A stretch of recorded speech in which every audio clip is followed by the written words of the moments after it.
Good morning, everyone. This is Mommy of Two, Wife of One. As you can see, there's no little lady circling around here. You won't see any little hands creeping on my shoulder today. This actually is her nap time. I don't normally record during her nap time, so if you were looking to see my daughter, sorry to disappoint you, but she won't be in the video this time. I hope that means you'll still take the chance to listen to what I have to say today. Yesterday, well, I'll start with yesterday. The purpose of this video is to talk about the significance of surrounding yourself with like-minded people and surrounding yourself with the kind of people that you aspire to become. For instance, me as a wife, I'm a newlywed, and I'm trying my best to be the best wife I can be, and trying to make sure my marriage remains strong, that I'm keeping him lifted in prayer, that we are taking care of our kids the right way, and all that great stuff.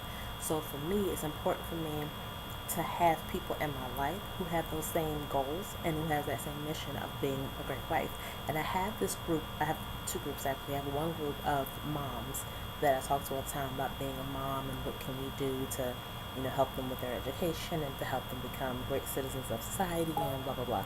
So this other group of women that are all wives, and we talk a lot about what it means to be a wife. We talk about our challenges, and it's not about venting about our men. I think that if you were in a group like that where they're just venting about men all the time, whether you have a man or not, it's just too much negativity in your spirit.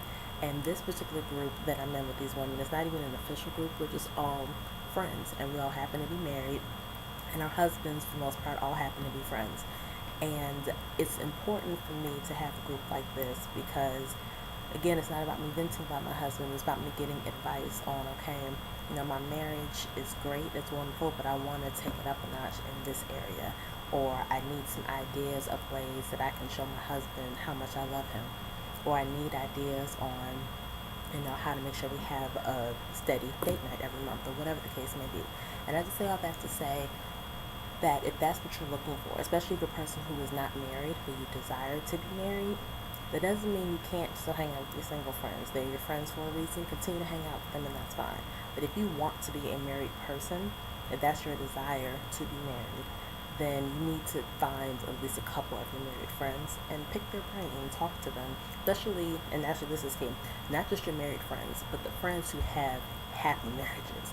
If you have a friend who's going through divorce, or a friend who's cheating on her husband, or her husband is cheating on her, or whatever, I'm not saying you can't be friends with her, you can be friends with her, but don't go to her for marital advice. She's going to give you all the negative stuff, and that's not what you want.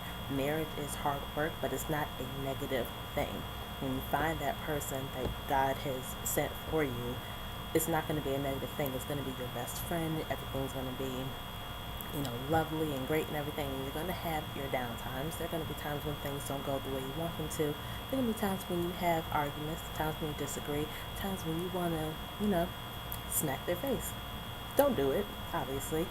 But, marriage isn't perfect. It's not going to be great all the time, but you want to be with someone who is going to fight for the marriage with you. And having women in your life who are doing that in their marriage is key if you are a type of person who would like to get married. Now, everyone doesn't necessarily want to get married, and again, that doesn't mean that you have to only surround yourself with those people, but just be very cautious about the kind of company you keep. I think the kind of company you keep, whether it's about marriage or not, it's very indicative of how you are or how you are perceived. If you are someone who is looking to get married, you are not looking for a husband, but you're opening yourself up to finding a guy and dating him and falling in love and getting married, but all the people you hang around are people who are partying all the time, who are, having sex with multiple people, who are just, not in any rush to slow down. They're just, loving their life. Even if you're not that kind of person, outside people are going to perceive you as that person because of who you're hanging around. And that's just kind of the way it goes, and it's not fair all the time, and it's also not always accurate, but that's just kind of how it happens. So just be very careful. And again, not saying you have to cut these people off, but you need to have some kind of balance. Don't only surround yourself with that type of person. Don't only surround yourself with this type of person. Have balance and keep in mind what your goals are. And the whole idea of having other women friends who are wives or who are mothers or whatever, it's just like when you are starting out in your career, and even if you're establishing a career, most of us have a mentor, an employee-based mentor who was our boss at one point who was a coworker. There's somebody who has been in the business a lot longer than we have, and there's someone that we aspire to be. We aspire to have their success. We aspire to have their position one day.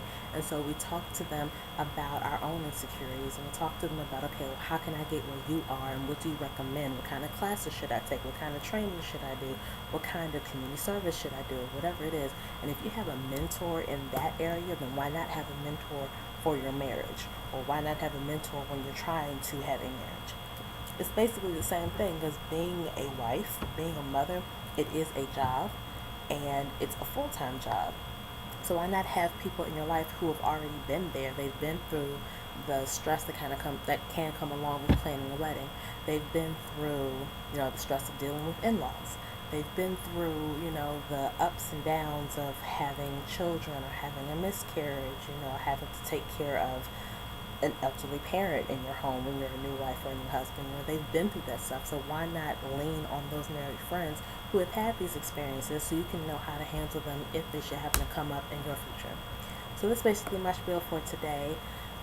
Again, just keep in mind the people you have around you, and think about where you want to be in your own personal life. And once you figure out where you want to be in your own personal life, that can kind of dictate the kind of people you surround yourself with.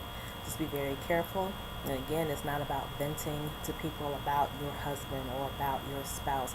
It's about just having a group of women or a group of men in your life that you can be very open and honest about, people that you are trying to learn from, and people who can hopefully learn from you. And just a matter of having that fellowship with people who are where you are, who want to be as successful in their marriage as you do. So that's my spiel for today. This is Mommy of Two, Wife of One. If you have any suggestions for topic ideas, please send me an email at momoftwowifeof1@gmail.com. That's mom of the number 2, wife of O-N-E @gmail.com. And I'll see you guys all next week.